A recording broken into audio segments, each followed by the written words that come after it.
Dabarkads Miles Ocampo at Elijah Canlas. Tuluyan na ba talagang nagkahiwalay? Pero bago po ang lahat, kung ikaw nga ay isang legit Dabarkads at gusto mo palaging updated sa ganap ng ating mga paboritong Itbulaga Dabarkads, mangyari lang mag-subscribe sa aking channel dahil sagot ko na ang kwentuhan. Maraming salamat po. Usap-usapan ngayon sa social media ang aktor na si Elijah Canlas matapos kumalat ang isang video kung saan makikitang sweet umano sila ng singer-actress na Thea Ashley habang namamasyal sa isang palengke. Dahil dito, muling nabuhay ang tanong ng mga netizen na kung hiwalay na nga ba sina Elijah at Miles Ocampo. Mas lalo pang lumakas ang speculation matapos mapansin ng ilang fans na wala na umano sa TikTok account ni Miles ang video nilang sumasayaw sa Hong Kong Disneyland. Wala ring pahayag mula kina Elijah, Miles or Thea tungkol sa viral video o sa kasalukuyang estado ng kanilang personal na buhay. Sa ngayon, nananatiling haka-haka lamang ang lahat ng ito. Sa social media, iba-iba ang naging reaksyon ng mga netizen. Ayon nga sa comment ng isa, okay pa sila nung birthday ni Miles.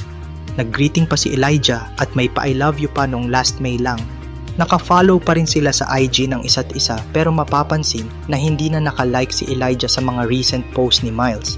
Ani naman ng isang netizen, sana PR lang ito since may pinopromote silang movie ni Thea pero bad PR nito.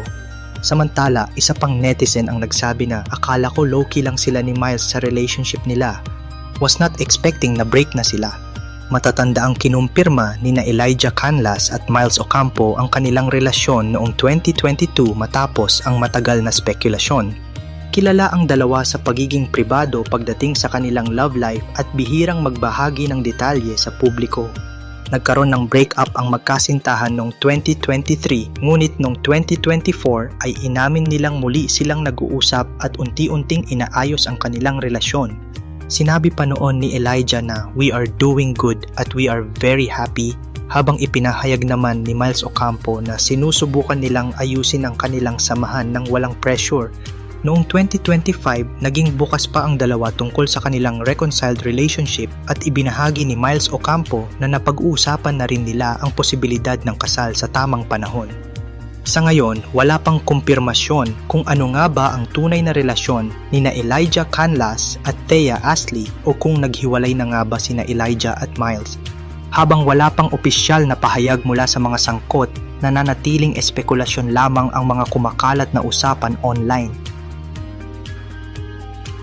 Hanggang dito na nga lang muna Dabarkads. Kung may reaction kayo tungkol sa video, i-comment nyo lang po sa baba. Pero bago po kayo umalis, pakipindot po ang subscribe button at pati na rin ang notification bell para updated kayo sa mga videos pa naming paparating. Muli, maraming salamat sa inyong panonood mga Dabarkads.